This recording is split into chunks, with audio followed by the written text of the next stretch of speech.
غزر کی تحصیل یاسین کے نواحی گاؤں سندھی میں 300 سالہ تاریخی پل کو رات کی تاریکی میں کاٹ کر پل کے لکڑی دریا میں پھینکنے والے ملزمان کے خلاف کارروائی کا مطالبہ کیا ہے۔ مزید جانتے ہیں غزر کے سینئر صحافی دردانہ شیر کی رپورٹ میں۔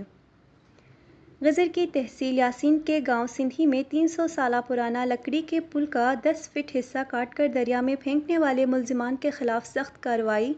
اور فوری طور پر پل کی مرمت کرنے کا حکومت سے مطالبہ کیا ہے۔ پل پر اس وقت موجود ہوں۔ چند دہشت گردوں نے آج رات کے اندھیرے میں عوام غجلتی جو 206 گھرانے ہیں اور ہمارے ہزاروں بچے ہر روز صبح اسکول سے جاتے ہیں، اسکول سے آتے ہیں۔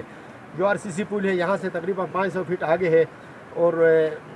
ہمارا گاؤں میں جو گاڑیاں ہیں انہیں ٹرانسپورٹ کا سسٹم ہی نہیں ہے، بچے پیدل، ہمارے بچیاں پیدل اسکول جاتے ہیں اور اس پل کے ساتھ چند دہشت گردوں نے آج رات یہ کارروائی کیا ہے، اس کو اکھاڑ دیا ہے آری سے کاٹنے کے بعد اور دریا میں اس کو بہا دیا ہے۔ ہمارے نظروں میں اس کے جو چور ہے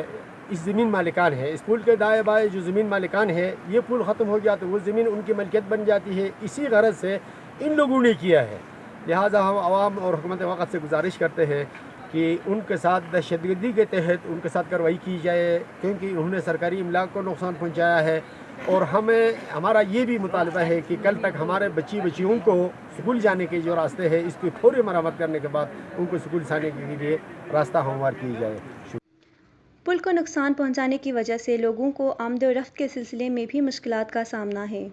صدیوں پرانے اس پل کو رات کی تاریکی میں اس کے لکڑی کو دریا میں پھینکنے پر عوام نے احتجاج کیا ہے۔ اس تاریخی پل کو دیکھنے کے لیے سیاح بڑی تعداد میں اس علاقے کا رخ کرتے ہیں،